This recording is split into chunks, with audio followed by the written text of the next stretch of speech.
let's go back to politics, because that's, I think that's what we enjoy best here.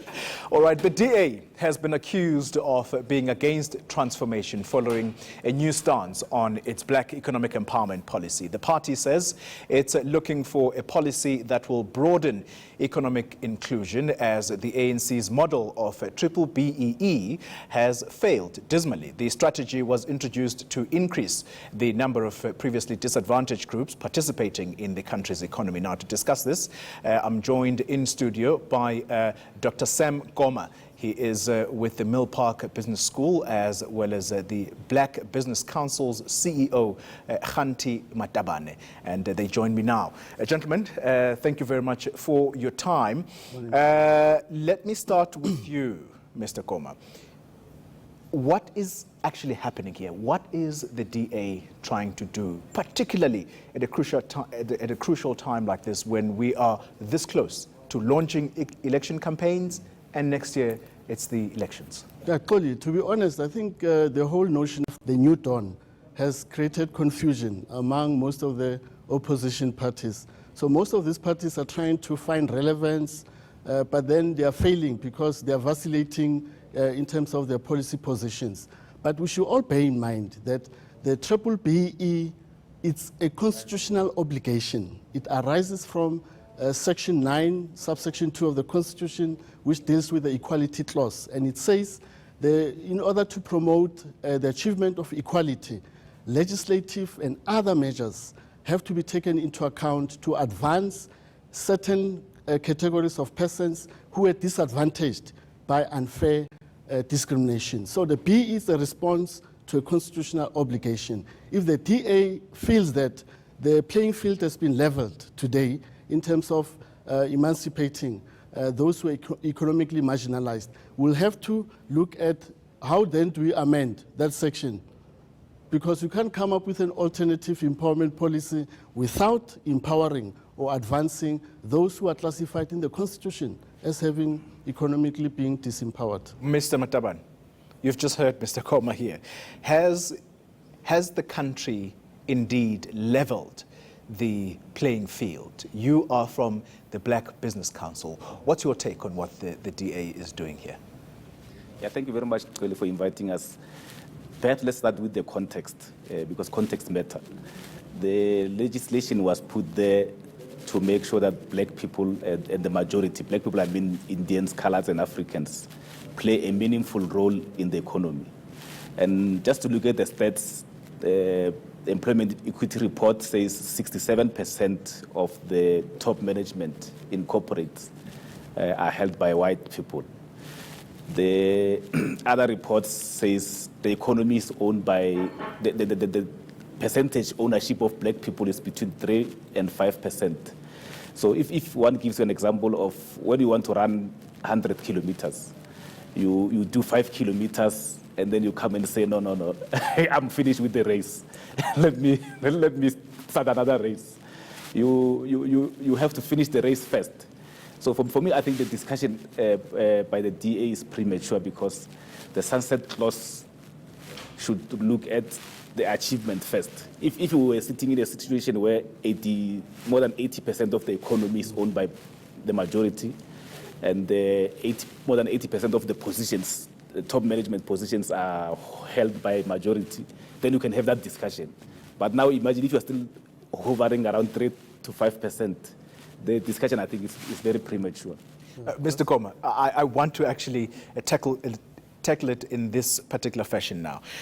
If you looked at, I'm not sure whether any of you are active on Twitter, but if you looked, I think it was just the past few days, at the DA leaders themselves, it was actually white versus black. The black leadership in the DA saying very clearly, no, we've not abandoned the policy of BEE, whilst the white section says, no, but we've dispensed with this.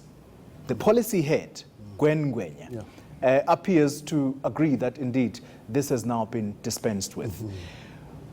Just looking at that, before we talk about whether or not it's going to cost them at the polls, what is your impression just by looking at those stark views or differences between the DA leadership? Yeah, my advice to the DA would be to abandon this current policy position on this particular matter, because it's very important that they take into account that black economic empowerment, it's about redistribution of wealth from the from the rich to the poor. So it's about accumulation of wealth. It's not about acquisition of education, which is what is proposed by the Institute of Race Relations and the World Bank, because this is what they're borrowing from, to say we need to look at an alternative empowerment policy framework that looks at access to basic education, access to higher education, provision of basic services. That is social development. We are dealing with economic empowerment, which at the core of it, it's about how best do we come up with strategies to economically empower those who are marginalized in terms of playing a role in the mainstream economy. Mr. Matabane, I know you're not a politics man, but I'm very sure the BBC is not averse to getting into politics. How is this likely to affect them when we go to the polls? Is Mr. Koma right when he says the new dawn is simply it's raining confusion among opposition parties? Yeah, as you're indicating rightly, so we are not into politics, we are an apolitical organization. But we support any party or any ruling party that seeks to ensure that the black people play a meaningful role in the economy. So let's look at the economy, maybe sector by sector. Look at mining. Who dominates the ownership there? Who dominates the management? Who dominates even the procurement? Because we have a lot of members who come to us and say, we can't have access to funding, we can't have access to procurement opportunities. So there's no access to markets because the people who are there are keeping the market to themselves. So when you look at B, you must look at it from all the elements. You must not only look at one component, but even if you look at one component, there's no component where the majority dominates. You can go engineering, construction, ICT, everywhere else. There's no sector that is dominated by the majority. But whose failure is that? I want to twist it now. Whose failure is it for BEE not taking hold as was envisaged? I think that there may be many other factors. There may be a challenge with implementation, mainly because the implementers, who are likely the beneficiaries of the past, are using a tick box approach. They will say, no, let's appoint Toli here, the scorecard will look like this.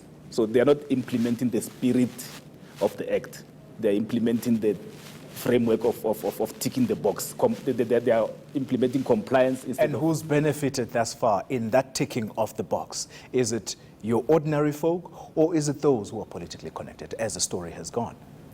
No, not necessarily. It's not necessarily politically connected people. It's the people who are in the system already, mainly the white males who are in the system, who are protecting their turf. Look at, for example, the Employment Equity Report talks about promotions and training and development.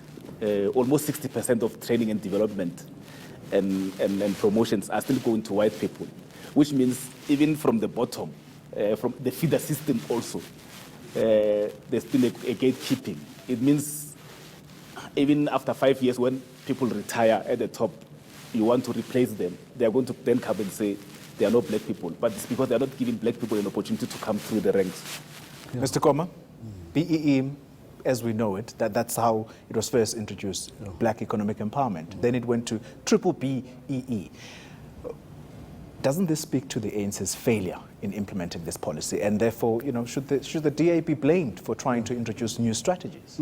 No, you're right, Oli. In fact, during the initial stages of Black economic empowerment, it was narrowly focusing on the politically connected individuals until lobby groups such as Black Management Forum, Black Business Council, lobbied government to say, no, let's extend the elements of Black economic empowerment, and that's what gave rise to broad-based Black economic empowerment, to say, let's, in addition to shareholder structure, let's look at management control, let's look at human resource and skills development, let's look at enterprise and supply development, and very important, social responsibility. And I would also like to add to what Kganki said. If you take the mining sector, a lot of improvement has taken place in terms of enterprise and supply development. A classic example is the Anglo-Zimele Fund, which so far has contributed close to 700 million, empowering SMMEs that are operating in the mining communities. If you go to Limpopo,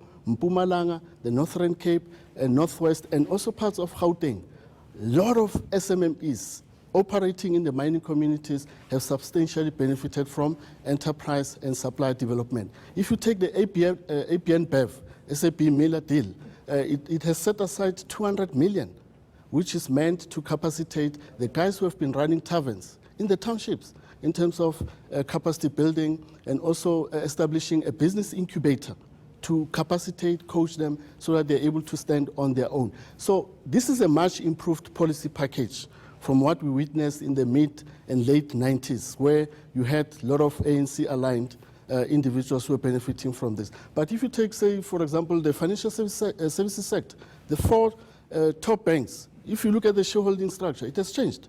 Management control, to some extent, has changed. But also you have a lot of employees from these financial institutions who are also benefiting in terms of skills development and also capacity building. So a lot has improved in terms of implementation. We're completely out of time, but as a political analyst, I can't let you go without asking you this question very briefly. How is this likely to affect the DA, therefore, at the polls? Yeah, if they don't quickly renege on the position, you remember they've already lost on the issue of land because they are against the amendment of Section 25.